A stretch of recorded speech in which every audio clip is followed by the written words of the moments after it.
এবার আলু চাষেও বিমা রাজ্যে 1 বিঘা জমিতে আলু চাষে বিমার খরচ 553 টাকা। কৃষকদের খরচ কমাতে শস্য বিমার আওতায় আলুও। জানবো আরো বিস্তারিত, আমাদের প্রতিনিধি শান্তনু রয়েছেন সঙ্গে। শান্তনু,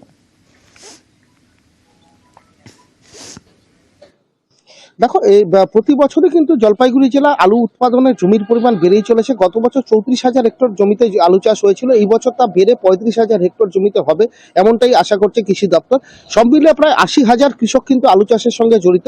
কিন্তু সবচেয়ে বড় কথা যে 80,000-এর মতন কৃষক এই আলু চাষ করলেও তারা শস্য বিমা বা আলুর যে চাষের যে বিমা করার কথা বিঘা প্রতি, সেটা কিন্তু তারা করতেন না খরচের ভয়। কারণ 553 টাকা করে তাদেরকে অতিরিক্ত গুনতে হতো শস্য বিমা বা আলুর চাষের বিঘা প্রতি বিমা করার ক্ষেত্রে।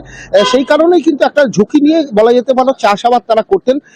প্রায় বছরই তারা কিন্তু ক্ষতির মুখে পড়তেন। প্রাকৃতিক বিভিন্ন দুর্যোগের কারণে, বিভিন্ন রোগ পোকার আক্রমণের কারণেও কিন্তু তারা বিভিন্ন সময় কিন্তু ঝুঁকি নিয়ে চাষাবাদ করতেন, ক্ষতির মুখে পড়তেন।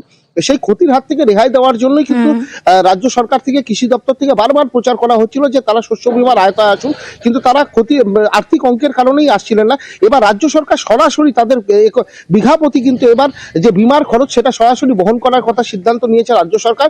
এবং আজকে থেকে মাইকিং করে সেই প্রচারও করে দেওয়া হচ্ছে। বিভিন্ন আলু চাষিদেরকে জানানো হচ্ছে যে তারা এবার নিখরচায় বিমা করার সুযোগ পাবেন। অর্থাৎ 1 বিঘা জমিতে যে খরচ তারা করতে হতো তাদেরকে, সেটা করতে হবে না, সরকারিভাবে সেই খরচ বহন করা হবে, তাদেরকে শুধু বিমার আওতায় আনতে হবে। এর ফলে বলা যেতে পারে প্রায় জলপাইগুড়ি জেলার 80,000 কৃষক কিন্তু উপকৃত হবেন এবং তাদের ফসল যদি এই ঘোষণায় কৃষকরা যে খুশি হবেন তার বলার অপেক্ষা রাখে না। বাংলা শস্য বিমা যোজনা ওর অন্তর্গত আজকে আমরা রবি সিজন জন্য ফার্মার্সকে রেজিস্ট্রেশন করা হবে, ওর জন্য ওদেরকে অ্যাওয়ারনেস করার জন্য ট্যাবলো আজকে উদ্ঘাটন করা হলো। এটা আমাদের প্রত্যেক ব্লককে এটা ঘুরবে, রুট প্ল্যান করা আছে, যেখানে যেখানে যেরকম ফার্মার্সের যে বেশি আছে। এই যোজনা অন্তর্গত উইদাউট এনি প্রিমিয়াম, মানে 0 অ্যামাউন্ট দিতে হবে চাষিদেরকে। হ্যাঁ, আলু এবার ফার্স্ট টাইম হয়েছে। গত বছর এই আলুর জন্য 553 রুপিস পার হেক্টর দেওয়া হতো, কিন্তু এইবার কিন্তু গভর্নমেন্ট নোটিফিকেশন জারি করে যেটা ফ্রি ক্রপ আছে ওর মধ্যে আলুকে অ্যাড করেছে। রবি মরশুমে যে সমস্ত ফসলগুলো আছে তার বাংলা শস্য বীমা যোজনা করার জন্য এটা শুরু হয়ে গেছে, কিন্তু আজকে আমরা একটা ট্যাবলো উদ্বোধন করলাম। এটা অনারেবল ডিএম ম্যাম এটা উদ্বোধন করলেন। এটা প্রত্যেকটা ব্লকে ব্লকে এই গাড়িটা ঘুরবে, এই ট্যাবলোটা ঘুরবে, যাতে কৃষক অ্যাওয়ার হয়, এই জন্য করা হলো। এবার নতুন আলু সংযোজন করা হলো। হ্যাঁ, এবার আলু আগেও ছিল, কিন্তু আলুর ক্ষেত্রে প্রিমিয়াম দিতে হতো। এবছর প্রথম আলুর ক্ষেত্রেও কোনো প্রিমিয়াম লাগবে না। তার মানে যত ফসল আছে এখন আমাদের জেলায় তথা রাজ্যে, কোনো ফসলের ক্ষেত্রেই বিমা করার জন্য কৃষককে কোনো প্রিমিয়াম দিতে। এতে খুব ভালো হচ্ছে, চাষি উপকৃত হয়েছে। যে পকেট থেকে প্রত্যেক বছর 600 টাকা করে 500 কত টাকা করে দিয়ে বিমা করতে হতো, মাননীয় মুখ্যমন্ত্রী এটা খুব ভালো কাজ করেছে। আর এদিকে দেখুন, স্কুলের ভুলে বিপাকে পড়ুয়াদের যে টিসি মানে ট্রান্সফার সার্টিফিকেট, তাতেই ভুল স্কুলের। পলাশীপাড়ার ছোট নলদহ শিশু শিক্ষা কেন্দ্রের ঘটনা। ক্লাস 4 পাশ হলেও ক্লাস 3 পাশ উল্লেখ। অন্য স্কুলে ভর্তি হতে গিয়ে বিপাকে পড়ুয়ারা। কথা বলবো, সমীর রুদ্র প্রতিনিধি রয়েছেন সঙ্গে। সমীর, এই টিসি, এই ট্রান্সফার সার্টিফিকেটে সেখানে এতটা ক্যাজুয়াল একটা স্কুল কি করে হতে পারে, যেখানে ক্লাস 4 পাস না দিয়ে এক ক্লাস নিচুতে ক্লাস 3 পাস তারা দিয়ে দিয়েছে?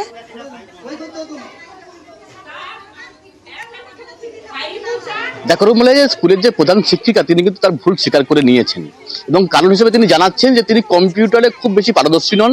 ফলে এই যে কাজটি হয়, এই কম্পিউটারে অনলাইন থেকে এই সার্টিফিকেট ডাউনলোড করা হয়েছিল এবং এর জন্য যে ডাটা বা তথ্য যেগুলো আপলোড করা হয়েছিল সেটা তিনি পার্শ্ববর্তী একটি কম্পিউটার সেন্টার থেকে করিয়েছিলেন এবং সম্ভবত সেই সময় ডাটা এন্ট্রির সময় সেগুলো ভুল হয়েছে এবং সেই কারণে যখন টিসি সার্টিফিকেট ডাউনলোড করা হয় সেখানে সেই ভুল তথ্য এসেছে এবং তিনি জানিয়েছেন যে বিষয়টি ঊর্ধ্বতন কর্তৃপক্ষকে জানাবেন এবং পরবর্তীকালে সেটা সংশোধন করার ব্যবস্থা করবেন।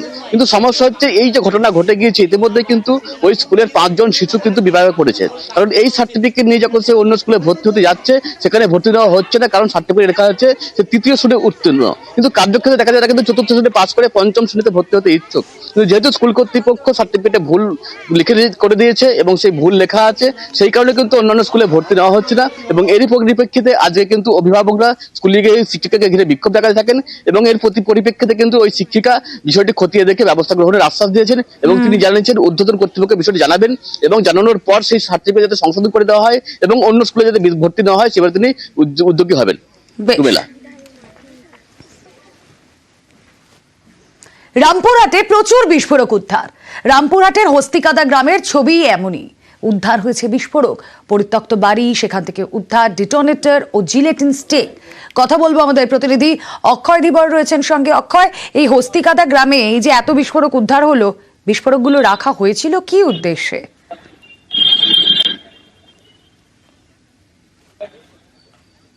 দেখো, তোমাকে জানিয়ে রাখি, রামপুরহাট থানার যে হস্তিকাদা গ্রাম, সেখানেই আজকে হানা দেয় বীরভূম জেলা এনফোর্সমেন্টের একটি বড় দল, এবং সেখানে হানা দিয়ে উদ্ধার হয়েছে প্রায় 20,000 ডিটোনেটর এবং 15,000 জিলেটিন স্টিক, এই সমস্ত বিস্ফোরক। এবং ইতিমধ্যে পুলিশ তদন্ত শুরু করেছে কে বা কারা সেই জায়গায় বিস্ফোরকগুলি উদ্ধার সেখানে মজুত রেখেছিল। এবং সেখানে একটি পরিত্যক্ত ক্যাশার ছিল, সেই পরিত্যক্ত ক্যাশারের যে অফিস ঘর, সেখান থেকে এই সমস্ত বিস্ফোরকগুলি উদ্ধার হয়েছে। ইতিমধ্যেই রামপুরহাট থানার পুলিশকে নির্দেশ দেওয়া হয়েছে যে এই ঘটনার সাথে কে বা কারা যুক্ত আছে এবং কি উদ্দেশ্যে সেখানে বিস্ফোরকগুলি মজুত করা হয়েছিল সেই বিষয়ে তদন্ত করার জন্য। যদিও এখনো পর্যন্ত কাউকে এই ঘটনায় গ্রেপ্তার বা আটক করা যায়নি। বেশ,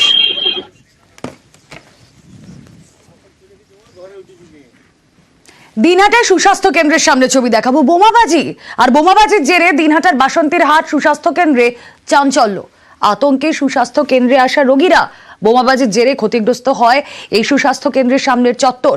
কিন্তু কি কারণে বোমাবাজি জানাবেন প্রতিনিধি শুভঙ্কর রয়েছেন সঙ্গে। শুভঙ্কর,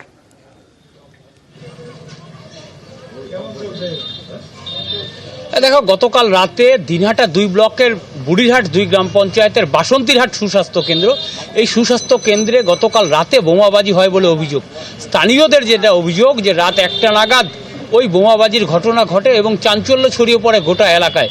যদিও খবর পেয়ে সকালবেলা পুলিশ ঘটনাস্থলে পৌঁছেছে, তবে এর আগে বিভিন্ন নির্বাচন এলে বোমাবাজির মতো ঘটনা ঘটতো দিনহাটাতে, কিন্তু সামনে কোনো নির্বাচন নেই। তা সত্ত্বেও কেন বোমাবাজি তা নিয়ে উঠছে প্রশ্ন। যদিও গোটা বিষয়টি নিয়ে তৃণমূল এবং বিজেপির মধ্যে রাজনৈতিক তরজা শুরু হয়েছে। গোটা ঘটনায় বিজেপির বিরুদ্ধে নাম না করে অভিযোগের আঙুল তুলেছে তৃণমূল। যদিও বিজেপি নেতৃত্বের অভিযোগ যে এটা তৃণমূলের গোষ্ঠীকন্দলের জেরেই এই বোমাবাজির ঘটনা ঘটেছে। ইতিমধ্যেই ঘটনার তদন্ত শুরু করেছে সাহেবগঞ্জ থানার। বেশ, কিছু সমাজ বিরোধী দুষ্কৃতীরা এসব কাজ করেছে, যে একটা শান্তি পরিবেশকে নষ্ট করার জন্য, দলের জন্য বদনাম হয়, এই ধরনের একটা ভিতরে পরিকল্পনা করে ওনারা এই ধরনের কাজ করেছে। আমরা পুলিশকে কমপ্লেন দিয়েছি, পুলিশ এসেছে, পুলিশ ইনভেস্টিগেশন করছে। উত্তরবঙ্গ উন্নয়ন মন্ত্রীকে দিনহাটার নেতারা যারা তৃণমূল কংগ্রেস করেন, আদি তৃণমূল কংগ্রেস, কেউই পছন্দ করে না। এটা বারে বারে প্রমাণিত হয়েছে। এলাকা কার হাতে থাকবে, কার দখলে থাকবে এলাকা, এলাকার রাজত্ব কে করবে, এই নিয়ে একটা টানাপোড়েন চলছে। এর জন্যই দিনহাটা এরকম ঘটনা আকছার ঘটে। এবং সরকারি গাছ কেটে রাতে পাচার, খবর পেয়ে লক্ষ লক্ষ টাকার কাঠ আটক করেছে পুলিশ। মছলন্দপুর বসিরহাট রোডে আটক ম্যাটাডোর। জিজ্ঞাসাবাদের জন্য চালককে আটক দেগঙ্গা থানার পুলিশের। কথা বলবো আমাদের প্রতিনিধি জিয়াউল আলম রয়েছেন সঙ্গে। জিয়াউল, সরকারি গাছ কাটা হচ্ছে, সেটা কেউ দেখছে না? রাতে পাচার হওয়ার আগে গাছ যে কাটা হচ্ছে সেটা তো কেউ দেখবে। একদম, দেখো, একেবারে দেগঙ্গা মসলন্দপুর এলাকায় সেখানে কিন্তু দেখা যাচ্ছে রাতের অন্ধকারে সরকারি যে রাস্তার ধারে যে সমস্ত পিডব্লিউডির জায়গা রয়েছে, সেখানে যে সরকারি গাছ রয়েছে, লক্ষ লক্ষ টাকার সেই গাছ রাতের অন্ধকারে কাটা হচ্ছে এবং রাতের অন্ধকারেই সেখান থেকে পাচার হচ্ছে। অর্থাৎ দেগঙ্গা থানার পুলিশ যখন টহল দিচ্ছিল রাস্তায়, সেই সময় মগরা এলাকা দিয়ে একটি ম্যাটাডোর ভর্তি প্রায় কয়েক লক্ষ টাকার কাঠ, দামি কাঠ সেখান থেকে নিয়ে একেবারে মাটিয়া এলাকা, সীমান্তবর্তী এলাকার দিকে নিয়ে যাওয়া হচ্ছিল। এবং তখনই সন্দেহ হয়, জিজ্ঞাসাবাদ করে, তখনই অসঙ্গতি মেলে এই চালকের। তখনই জিজ্ঞাসাবাদ এবং তখনই বলা হয় যে সরকারি গাছ কেটে পাচার হচ্ছিল। তারপরই দেগঙ্গা থানা পুলিশ কাঠ সহ ম্যাটাডোরটি বাজেয়াপ্ত করে এবং চালককে জিজ্ঞাসাবাদের জন্য আটক করে। এবং তিনি স্বীকার করেন যে সবটাই সরকারি, কয়েক লক্ষ টাকার বিনিময়ে নিয়ে যাচ্ছেন। কিন্তু কে এই গাছ তার গাড়িতে চাপিয়েছে সেটা কিন্তু তিনি স্পষ্টকর না করলেও সরকারি গাছ সেটা কিন্তু স্পষ্ট করে বলেছেন। ইতিমধ্যে মাদক সহ গ্রেফতার 2, রায়গঞ্জ পানিশালা টোল প্লাজায় ধৃত 2, শিলিগুড়ি ফরাক্কাগামী বাসে তল্লাশি, আর সেখানে এক মহিলা সহ 2জনকে গ্রেফতার করা হয়। কথা বলবো, মুক্তা প্রতিনিধি রয়েছেন আমাদের সঙ্গে। মুক্তা,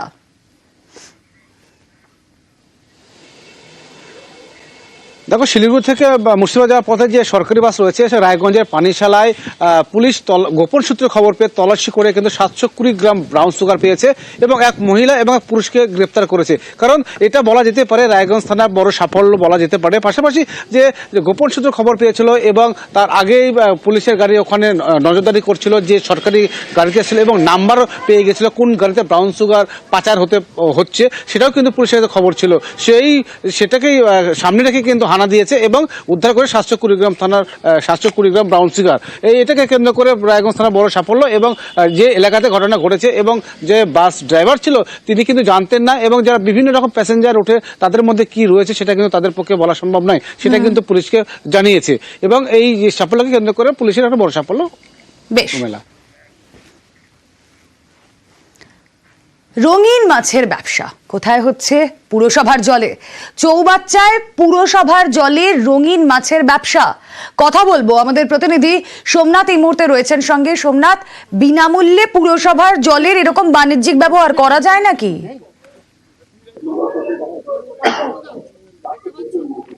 না, একদম না রুমেলা। যেভাবে এটা পুরো জল চুরি, মানে যখনই এলাকার বাসিন্দারা যে বিধায়ক, চুঁচুড়ার বিধায়ক অসিত মজুমদারকে ফোন করে এবং অসিত মজুমদারের পায়ের চোট লাগার জন্য তিনি গিয়ে পৌঁছাতে পারেননি, স্থানীয় কাউন্সিলর এবং পৌরসভার যেসব জলের আধিকারিকরা রয়েছে তাদেরকে পাঠায় এবং সেখানে গিয়ে দেখে তাদের চোখ তো ছানাবাড়া হয়ে যায় যে প্রায় 16টি এরকম চৌবাচ্চা করে জল চুরি হচ্ছে। চাওয়া পৌরসভা, যেখানে পানীয় জল এক একটা জায়গায়, গ্রামে এমনি শহরে যেখানে পানীয় জল পাচ্ছে না লোকেরা, সেখানে দেখা যাচ্ছে যে জল চুরি করে তারা কালারিং মাছের ব্যবসা করছে, রঙিন মাছের ব্যবসা করছে।